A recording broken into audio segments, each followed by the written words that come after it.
Hola, nosotros somos del Instituto Tecnológico de Chihuahua número 2. Nosotros vamos a presentarles el tema 3.2, definición y modelos de programación entera, de la materia Investigación de Operaciones 1. Nuestro equipo está conformado por Acosta Sergio, Betancourt Verónica, Contreras Carlos, Hernández Luis, Quintana Itzel y Ramírez Eric. Los modelos de programación entera son una extensión de los modelos lineales en las que algunas variables toman valores enteros. Con frecuencia las variables enteras solo toman un valor en 0 menos 1, ya que este tipo de variables permite representar condiciones lógicas. Este tipo de modelos permite representar sistemas mucho más complejos, como problemas con una sola decena de variables pueden ser casi imposibles de resolver. Bueno, les vamos a hablar de la programación entera. ¿Qué es la programación entera? La programación entera es muy parecida a la programación lineal que hicimos en primer semestre, donde nos daban una función objetivo, nos daban restricciones y nos daban unas variables. Y ya después de que hacemos el modelo matemático, empezamos con el método gráfico. Y ya vemos la gráfica y ponemos nuestras restricciones y determinamos cuál es la región factible y los puntos factibles. Pero la diferencia entre la programación entera es que la programación lineal puede tomar cualquier número, el que sea, y la programación entera nada más te va a pedir, como dice su nombre, puros números enteros. Por ejemplo, vamos a utilizar esta gráfica. Una empresa quiere contratar el máximo de operadores y de técnicos. Entonces, en este punto, como son personas, no podemos decir de que vamos a contratar 0.5 técnicos, porque pues son personas, necesitamos un número entero. Y ya entonces nos da nuestras restricciones de nuestra empresa, nos da nuestros límites, tal, y ya graficamos. Vemos, y este es nuestro punto factible.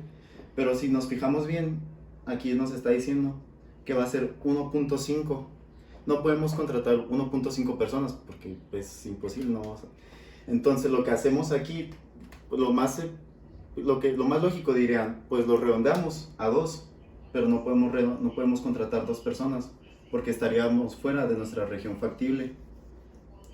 Entonces, lo que hacemos va a ser irnos prácticamente una línea más abajo. Trazamos una línea en el número más abajo pues, para que sea un número entero. Como decimos que era 1.5, vamos a 1 abajo y la trazamos. Aquí la tenemos, entonces decimos que es este punto y este punto. Y aquí ya podemos decir que tenemos 2 puntos factibles, que es en 1,1 o 2,1. Y seguimos con el método gráfico, donde ya damos los valores de x1 y x2 para ver cuál es el más óptimo. Bueno, en la programación entera tenemos 3 maneras de resolverlo. Tenemos la pura, la mixta y la binaria. Más adelante veremos lo que son cada uno.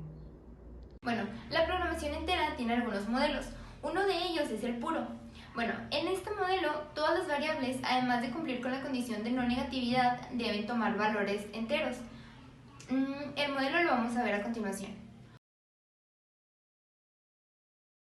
Bueno, el que sigue es el mixto. En este modelo, todas las variables tienen que ser positivas, pero solamente algunas de ellas deberán tomar valores enteros. Y el modelo matemático también lo vamos a ver a continuación. El último es el modelo 0-1 o binario. En este modelo se utiliza principalmente para formular problemas en los que las actividades deben o no ejecutarse. Las variables toman un único valor entre 0 y 1. Si la actividad se ejecuta, la variable toma valor de 1. De lo contrario, la variable tomará valor de 0. Y también el modelo matemático generalizado lo vamos a ver a continuación. Por lo general, un problema de programación lineal entera puede surgir por varios motivos. Uno de ellos son los motivos directos. En este se utilizan variables cuantitativas y enteras. En los codificados se utilizan variables enteras para representar el cumplimiento o no de ciertas condiciones. Normalmente las variables que se utilizan son 0 o 1. En los transformados, las variables enteras aparecen para facilitar la modelización de algunas condiciones, implicaciones, disyunciones, etc. A continuación les mostraré un ejemplo de un ejercicio directo de la teoría antes mencionada. Una empresa de automóviles dispone de 3 factorías, A, B y C, y de 2 centros de distribución, D1 y D2. Las capacidades de producción de las factorías durante un año son 1000, 1500 y 1200 vehículos respectivamente. Las demandas en los centros de producción son de 2300 y 1400 vehículos respectivamente. El coste de transporte en tren es de 10 pesetas por kilómetro y vehículo. Si la matriz de distancias entre las factorías y los centros de distribución vienen dada por la siguiente tabla, ¿cuántos vehículos deben fabricarse en cada factoría para que el transporte desde cada una de las factorías a cada uno de los centros de distribución sea mínimo? A continuación les mostraré un ejemplo de un ejercicio codificado.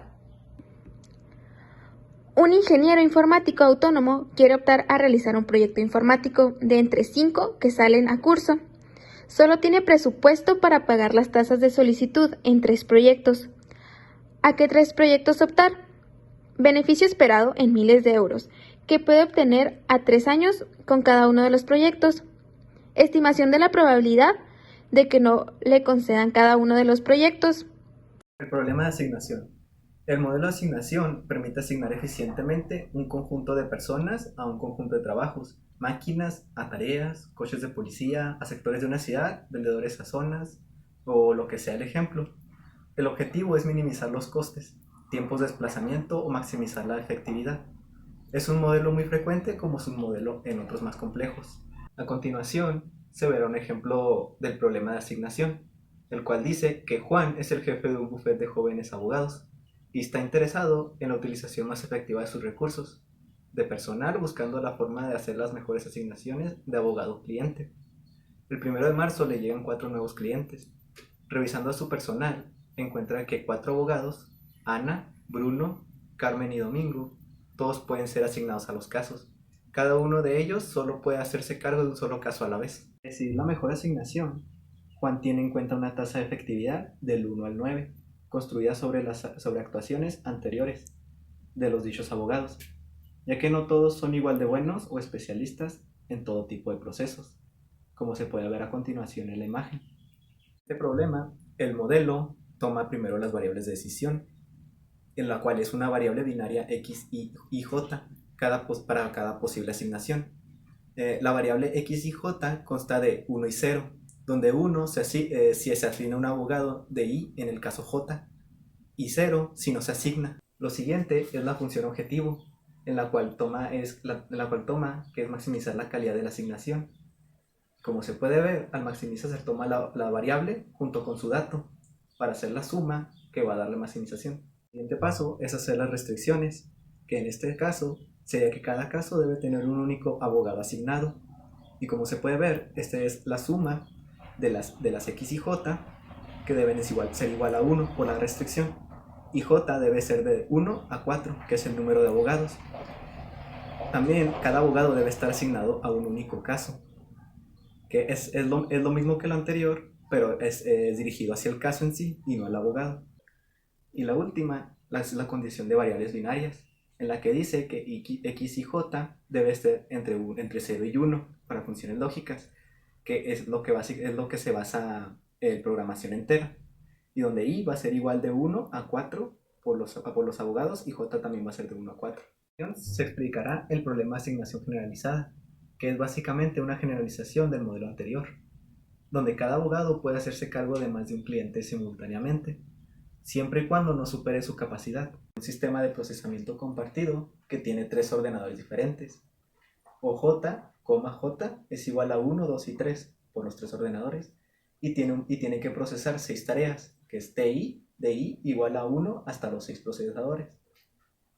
Todas las tareas se pueden realizar en cualquier ordenador, pero no pueden fraccionarse. Se debe completar en el ordenador en el que se inicia. Los tiempos de procesamiento de cada tarea I en cada ordenador J, de T y J, varía según el ordenador. El tiempo disponible de cada ordenador para ejecutar las tareas es limitado. Para hacer este problema se hacen los mismos pasos, que es plantear la función objetivo, en el cual se muestra que es minimizar la suma de 1 hasta las 6 operaciones por la suma de 1 hasta los 3 ordenadores, que multiplica T y J por X y J.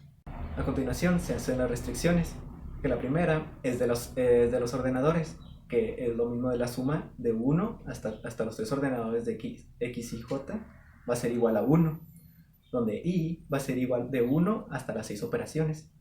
Y la otra restricción va a ser lo contrario, que la suma de 1 hasta las 6 operaciones de t y j por x y j, que sea menor o igual a cj, donde j va a ser 1, 2 y 3 de los ordenadores. La solución binaria va a ser de que x de x y j esté entre 0 y 1 por programación entera.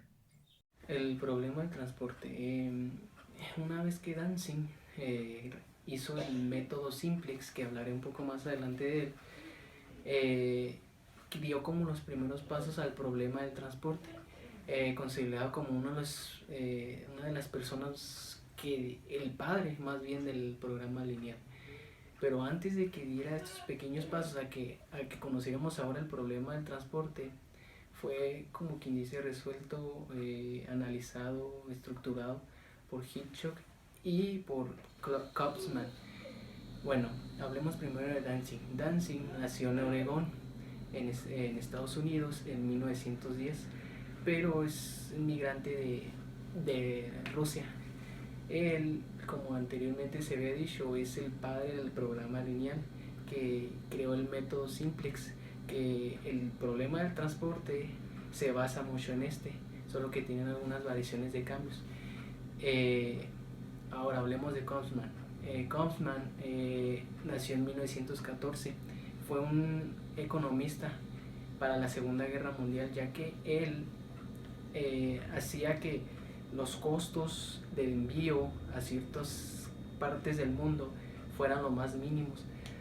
Esto dio como que el gran paso que necesitaba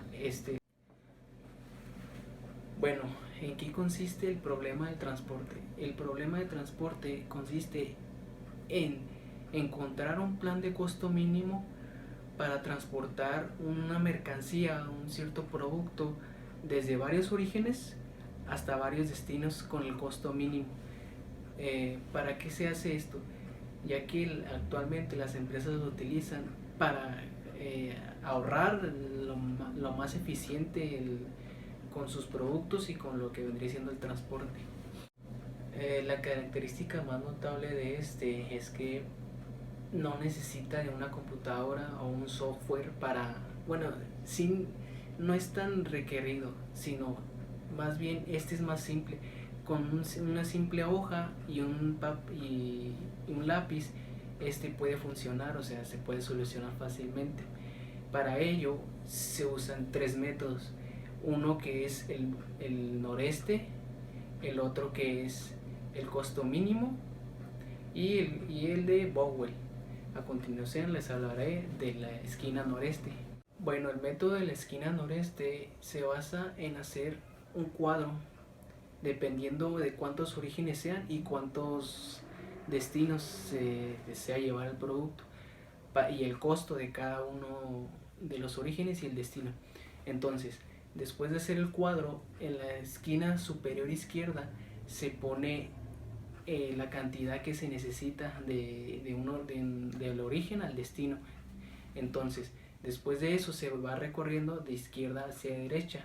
Una vez que ya no se puede utilizar ese destino, se utiliza la segunda hilera, que vendría siendo el segundo origen para el destino 2, y así sucesivamente. Va de izquierda a derecha, o si no, abajo en la derecha. Este método vendría siendo el costo mínimo. El costo mínimo se hace lo mismo, la misma tabla con los orígenes y los destinos. Aquí se tiene que escoger el que cuesta menos de los cuadros, el que tiene menos costo para el envío del origen al destino. Entonces, dependiendo, puede ser en cualquier lado. Aquí no va de izquierda hacia derecha ni de arriba hacia abajo. Aquí se puede agarrar de abajo, del medio o de arriba, pero tiene que ser del menor al mayor. Un ejemplo, si hay un costo de 20 pesos en un cuadrito y otro de 30, obviamente vamos a agarrar el de 20, y después de completar eso se agarra el de 30, que es el que le sigue, y así. Bueno, el último método, que es el Bowell, y es uno de los más eficientes, se podría decir, pero más difícil de hacer. En este consiste en hacer lo mismo, un cuadro que tenga orígenes y destinos. Aquí se hace como que una resta de los valores mínimos de los costos que tiene del origen al destino. Es decir, por ejemplo, tenemos una hilera de 2, 3, 4 y 5. Entonces, aquí se agarran los dos valores menores, que vendría siendo el 2 y el 3, y de ellos se van a restar, entonces va a sobrar 1, y así sucesivamente en cada destino y en cada origen. Después de esto, se escoge el que es el mínimo, la hilera más mínima. Por ejemplo, hablemos de que después de la resta subió 1, 2, 3 y 4. Entonces agarramos el menor, y de esa hilera vamos a agarrar el que tenga menos costo. Por ejemplo, sería el 1, 2, 3, 4. Entonces agarramos el 1. Bueno, una vez vistos estos tres métodos, al final se hace una tabla para organizar un poco más lo que vendría siendo la información que se hizo en la gráfica. Aquí se ponen los valores que vendría siendo de los orígenes, por ejemplo, origen 1, origen 2, origen 3, 4, origen 5, ¿sí? Y aquí los destinos que van medio. Bueno, el origen 1 va a ir al destino, no sé, 2, un ejemplo, y va a tener un costo de esto, y así sucesivamente a cada valor, y al final se van a sumar todos los costos que haya tenido todos los orígenes con los destinos, y ese va a ser el costo que se nos va a hacer después de hacer ese cierto tipo de orígenes a destinos de su mercancía. Aquí el más recomendable se puede decir que es el Bowell, como lo dije anteriormente, ya que el esquina noreste es muy a la brava, o sea, empieza de arriba hacia abajo y no importa si sean costos mayores o menores, aquí todos son iguales.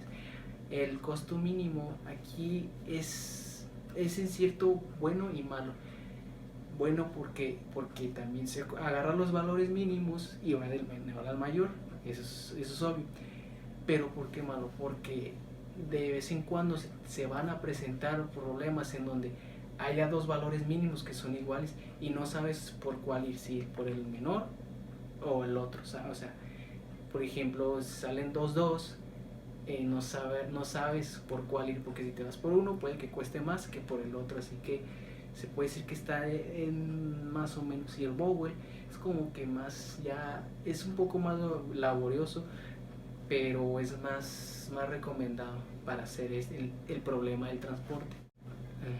Bueno, a continuación les voy a presentar un ejercicio, el cual, o un ejemplo más bien, el cual se va a explicar por cada método o sea, el método esquina noreste, método de costo mínimo y método Bowell.